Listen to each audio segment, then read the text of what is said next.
अस्सलाम वालेकुम वरहमतुल्लाहि वबरकातुहू। मैं पीर तरीका सूफी आफ्ताब अली शाह एक बार फिर से आपकी खिदमत में हाजिर, बहुत ही खूबसूरत जानकारी के साथ। देखिए, बोलने के लिए सब्जेक्ट तो बहुत हैं। चीज़ हमारे सामने ही व्हाट्सएप के ऊपर हमने देखी, उसमें हम देखते हैं कि कोई बारात किसी गांव में आती है और उस गांव में पहले से ही नाच गाना बंद होता है। जो बारात में जैसे डीजे वगैरह पे नाचना कूदना, वो बाराती वहाँ पे आते हैं, वो डीजे बजाते हैं और बारात में काफ़ी जवान जो लड़के होते हैं, जवान तबके के लड़के या लड़कियां जो भी उसमें होते हैं, वो नाच कूद करते हैं। वहाँ डांस डीजे पे थिरकना। तो वहाँ के काजी साहब उन सबको इकट्ठा करते हैं। जब निकाह के लिए सबको बैठना ही होता है ना, सब इकट्ठे हो जाते हैं। तो वो काजी साहब इस तरीके से नाराजगी जाहिर करते हैं बुरी तरह से कि उस बारात के जो सरपरस्त होते हैं, जो बुजुर्ग होते हैं, उनको बाकायदा उन 5 आदमियों के बीच में, पंचों के बीच में उनको खड़ा किया जाता है और उनसे माफी मंगवाई जाती है। अल्लाह की बारगाह में माफी मंगवाई जाती है और उनको डांटा जाता है। उन्हें ताकीद किया जाता है कि बिना नाच गाने के क्या निकाह नहीं होता है? ये शरीयत और सुन्नत का मजाक उड़ाना क्या वाजिब बात है? उनको बहुत बुरी तरह से डांटा जाता है। ये देखिए आप, ये क्लिप है पीछे। का मजाक उड़ा रहे हो आप लोगों ने। जिस कदर ज्यादती की है हमारे गांव के अंदर की, जितनी मेहनत की बर्बाद कर दी। आप लोगों को जितनी इज्जत दी हम लोगों ने पहले से मना किया, पहले दिन से मना किया गया था, आप लोग नहीं माने। आप लोगों ने शरीयत का मजाक उड़ाया। तौबा कीजिए, माफी मांगिए आप लोग खड़े होकर, तब आगे काम होगा, वरना नहीं होगा। वरना हम कतई न मारने नकारे। चलो ऊपर आओ सब लोग, चलो 2-4 लोग, चलो आओ ऊपर। क्या बगैर बाजे के, बगैर नाच के शादी नहीं होती क्या?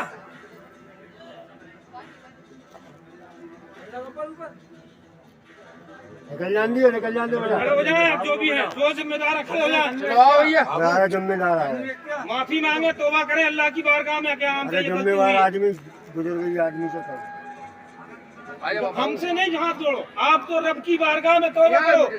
हम माफी चाहे, मौला हमें गुनाह, इस गुनाह से माफ फरमा दे। हमसे गलती हुई है, अल्लाह की बारगाह में माफी मांगते हैं। और आप सब लोग भी हमें माफ फरमा। हम काजी जी के सामने इसकी जो है माफी मांग रहे हैं।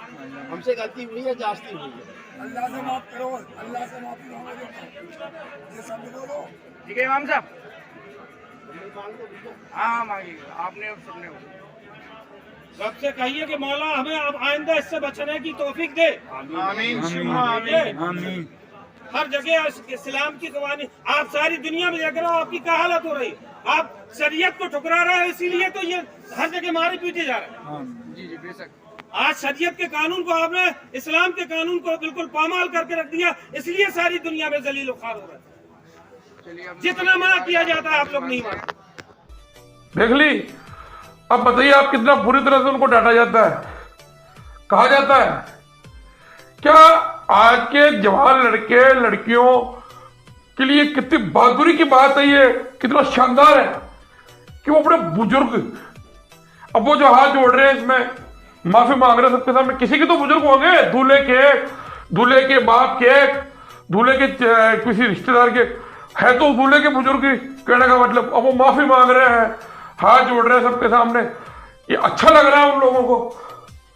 अच्छा एक चीज बताइए, नाचना गाना डांस करना ये अपने कहाँ है शरीयत सुन्नत में? ठीक है, पहले हदीस खुलासा नहीं थी, लोगों को पता नहीं था, लोगों में जानकारियां नहीं थी, नेट नहीं था, टीवी के ऊपर कोई ऐसे प्रोग्राम नहीं आते थे। अब आज तो हर चीज खुलासा है ना, हर चीज गाँव में आदमी मोबाइल देख के जानकारी कर सकता है। अच्छा मैं बता देना चाहता हूँ, इस्लाम के 72 फिरके हैं, 72 फिरके हैं, जैसे भी है जो भी है। लेकिन आप ये बताइए कि एक भी फिरके में क्या ये नाचना गाना वाजिब है? कहीं भी इसकी किसी पीर ने, किसी मौलाना ने, किसी हाफिज, किसी कारी, किसी आलिम ने इजाजत दे रखी है कि शादी ब्याह में जाओ, डीजे पे खूब नाचो, लहरा लहरा करके, कमर हिला के अपनी बहन बेटियों को नचाओ, फिर उनका वीडियो बनाओ, बाकायदा नेट पर डालो ताकि लोग उनको देखें? क्या तारीफ मिलेगी उसमें? हाँ, पुराने जमाने में ऐसा कहा जाता था कि अमीर लोग, पैसे वाले लोग गरीब घर की बच्चियों को बुलाया करते थे, उनकी गरीबी का फायदा उठाया करते थे कि नाचो, उनको पैसे दिया करते थे। और कई गरीब तबके की बच्चियां वैश्याएं बढ़ जाती थी, तवायफें बढ़ जाती थी, मुजरा किया करती थी पैसे वालों की महफिलों में जा जाकर।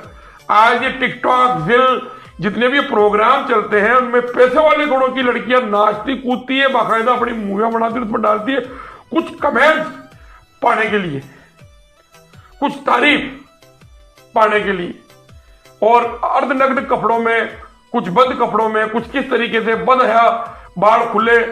तो मुझे बताइए कि ये कल्चर जिनके पास ही रहना दीजिए ना, ये कल्चर इस्लामियों का तो नहीं है, मोमिनों का तो ये कल्चर नहीं है।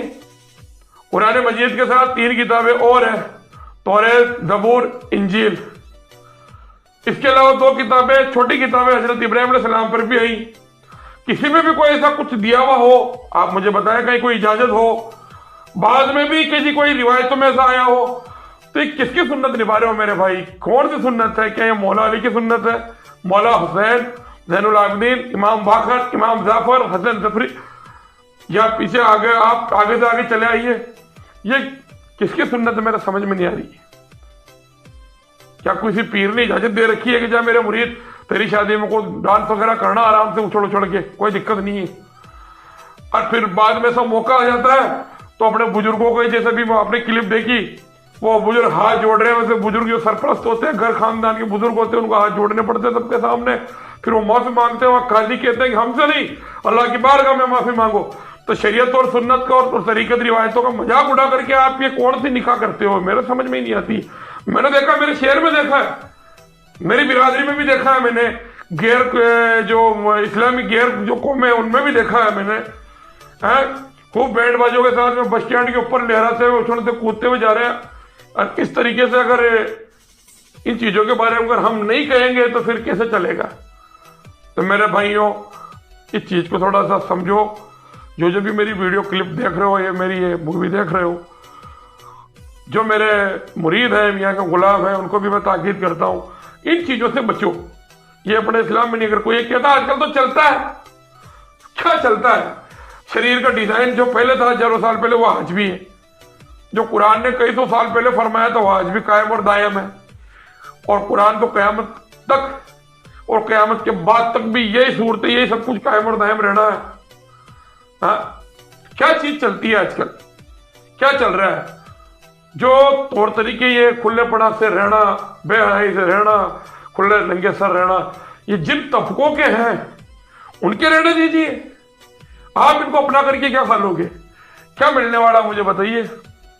तो क्यों फालतू का दिमाग लगाते हो? क्यों अपने आप के जहन को प्रेशर में डालते हो कि हमें भी ऐसा करना चाहिए? कोई गधे पे बैठा है तो फिर गधे पे बैठा जाए, तुम गधे पे बैठो ना, फिर कोई गधे पे बैठा है तो क्यों? तुम्हें शर्म आती है? घोड़े पे बैठा तो फिर ऊंट पे बैठना, ऊंट से हाथी पे बैठना है। हमने 1-2 जगह से वाकया देखे कि लोगों ने अपने बच्चों की निकाह करी, तवायफें बुलवाई, या कह लीजिए आज के दौर में डांसर, वो पूरी रात उन्होंने डांस किया, तो उन्होंने तो बुलवाई अपने पैसों से, उनके पास पैसा था। और उनके जो पड़ोसी थे, उन्होंने निकाह किया, उनकी हालत ऐसी थी, तो ब्याज पे पैसा लेकर के, सूद पे पैसा उधार लेकर के, भारी सूद पे, भारी ब्याज पे, और उन्होंने वो तवायफें बुलवाई और खूब शादी को एंजॉय किया, तरह तरह के खाने बनवाए, दिखावा किया दबा करके। और बाद में मालूम है नौबत क्या आई कि जिनका वो पैसा उधार लिया था, उनकी वो कॉल जो वादा वो पूरा हुआ, उन्होंने अपने पैसा का तकाजा किया, अब पैसा है नहीं, टालते रहे, टालम टोल करते रहे, टालते रहे। किस चीज को बेच के देंगे? जो खाना कौम को खिलाया है, जो खाना नॉर्मल बनना तो उसको चौड़ा स्टैंडर्ड बनाए खिलाया है, उसको कहां से निकालेंगे? जो वो नाचने वाली को बुलाया, उन पर जो इनाम उड़ाया है, उनका जो पैसा दिया है, वो वापस कहां से आएगा? वो तो गया। तो ये पैसा चुकाना खुद को मेहनत करके, मेहनत से इतने टारगेट नहीं बैठा कि वो पैसा वापस खड़ा करके दिया जाए टाइम पे। नतीजा, उन लोगों ने अपने आप को फांसी के फंदे तक खड़ा कर दिया था। ऐसी नौबत आई है कि मेरे सर पे कर्जा है, मुझे जान से मारने की धमकी दे रहा, झगड़े की धमकी दे रहा, गाली गलौज की धमकी दे रहा, अनशन मेरी बेतौहीन कर रहा। तो भाई क्या मारे शर्म के उन्होंने गलत काम को उठाने के लिए तैयार हुए। और बाद में फिर जब अल्लाह बहुत बड़ा, अल्लाह सबका रास्ता निकाल दो, उनका भी निकला होगा। हमारे शहर के अंदर भी ये टोटल आम मुस्लिम सदर जो रहे थे पहले, उन्होंने इस चीज को सबको ताकीद किया, सबको नोटिस दे करके सबको बंद करवाया। नाच गाना, नाचने वालों को बुलाना, डीजा बजाना, खूब पूरी पूरी रात डांसर बुला के उनको नचाना है। तो आने वाले दूल्हा दुल्हन को तो कोई देखता नहीं है, फिर डांसर कोई देखता है? फिर क्या घर वालों से तो कोई बात होती नहीं है किसी की? फिर वो डांस कर रही है, वो मेकअप करके नए नए अलग अलग कांडे पे अलग अलग कपड़े पहन के उसी को देखने में रहते हैं फिर तो लोग बात, और कर्जा अलग सिर पे। मेरे भाइयों, अपने को ये किसकी सुन्नत जो आप निभा रहे हो? अपने को नहीं निभानी है सुन्नत, अपने को नहीं चाहिए। आप, मेरे नबी ने निकाह को इतना आसान बनाया कि 2 गवाह एक वकील की मौजूदगी में निकाह हो जाता है, कोई ज्यादा पंचायती करने की जरूरत नहीं है। अब आपका परिवार बड़ा है, इकट्ठा करिए। अब आप उसमें कुछ अच्छा करना चाहते हैं तो जो आपसे हो सके बढ़िया से बढ़िया काम करिए। और आज की तारीख के अंदर कोई बाप अपनी बेटी का निकाह कर रहा है, कोई बेटे का निकाह कर रहा है, उधार लेके कर रहा है बेटी का निकाह। हिंदू धर्म में लक्ष्मी, मुसलमानों में रहमत, बच्ची को कहता है रहमत है, हिंदू धर्म में कहता है लक्ष्मी। अब मुझे बताइए, जो बेटी बाप के सर पे कर्जा करवा रही है, फिर वो ससुराल जा रही है, वो काय की लक्ष्मी है? वो काय की रहमत है? वो कुछ भी नहीं है, वो तो उल्टा और कर्जदार बना के जा रही है बाप को। और जो बेटा अब निकाह कर रहा है, निकाह जाहिर सी बात है 90% निकाह आज के दौर में हर बच्चे बालिग होकर ही करते हैं, कोई शायद कहीं कोई नाबालिग में होता है।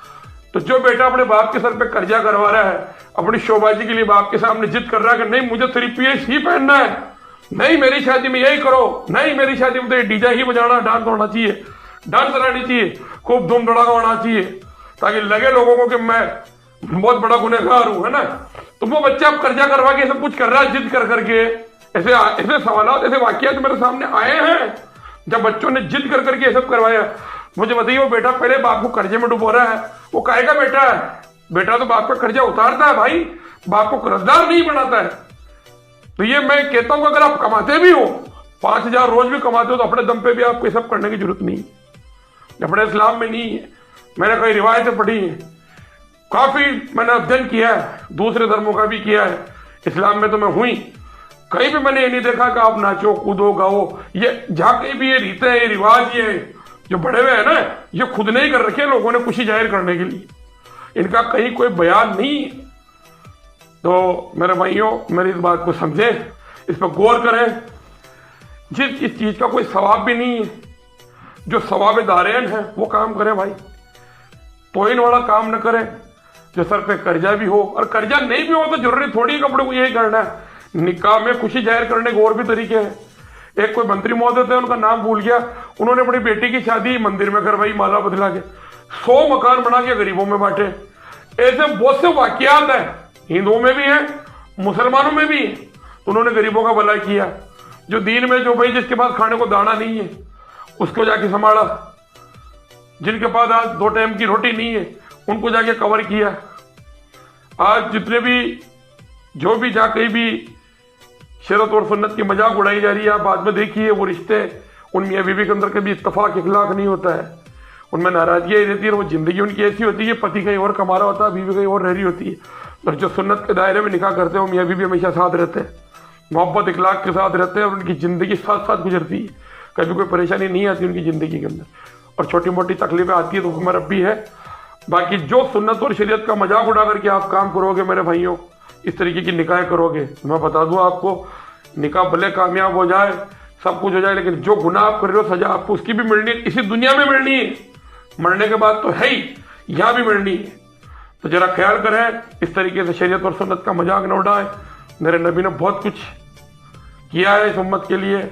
आखिरी दम पे जब लैद में आपको लटाया गया तब भी आपके होठ फड़फड़ा रहे थे, रिवायतों में आता है, तब भी आप यही कर रहे थे, मेरी उम्मत मेरी उम्मत मेरी उम्मत। हयातुल नबी का खिताब आपको दिया गया, 1,24,000 कमोवेश नबियों के अंदर हयातुल नबी कहलाए आप। सोमवार पे आपका इंतकाल हुआ, 3 दिन आपकी जनाजे की नमाजें पढ़ी गई, जुमरात के दिन आपको लहद में उतारा गया। इसलिए जुमरात को अपन बड़ा बार मानते हैं कि जुमरात को हुजूर का पर्दा लहद बंद होने का दिन है, जुमेरात के दिन आपको लहद में उतारा गया था, इसलिए अपन जुमेरात को बड़ा दिन मानते हैं। समझिए आप, कहते हैं ना जुमरात जुमरात को करेंगे, जुमरात को करो। जुमरात को क्यों? इसलिए जुमरात को बड़ा मानते हैं कि हुजूर की दुनिया से बिल्कुल चेहरे से पर्दगी जुमरात के दिन हुई थी। मेरे भाइयों, उस चीज को याद करोगे, हजरत फातिमा का निकाह कैसे हुआ था, मौला अली का हजरत फातिमा का हुजूर ने निकाह कैसे किए थे। आगे भी आ जाओ, शेख अब्दुल कादिर गौस पाक जिलानी कुतुब रब्बानी, गौसल आजम दस्तगीर, उन्होंने निकाह कैसे किए, उसके आगे भी देख लो। ये अभी 50 सालों के अंदर ये क्या दाढ़ पड़ रही है, इस 50 सालों में क्यों ये सत्यानाश हो रहा है सारा, क्यों मजाक उड़ाई जा रही है। थोड़ा ख्याल करें। मेरी आपको जानकारी कैसी लगी, कुछ आप बोलना चाहें, मेरा नंबर स्क्रीन पर है, मुझे बताएं। मेरे इस चैनल को शेयर करें, सब्सक्राइब करें, देखते रहें, सबको दिखाएं। इस मूवी को जितना उतना शेयर करें ताकि लोग सुन के समझे। आप सभी हज़रात के लिए इंशाल्लाह दुआएं खैर की जाएगी। अस्सलाम वालेकुम व रहमतुल्लाहि व बरकातुहू।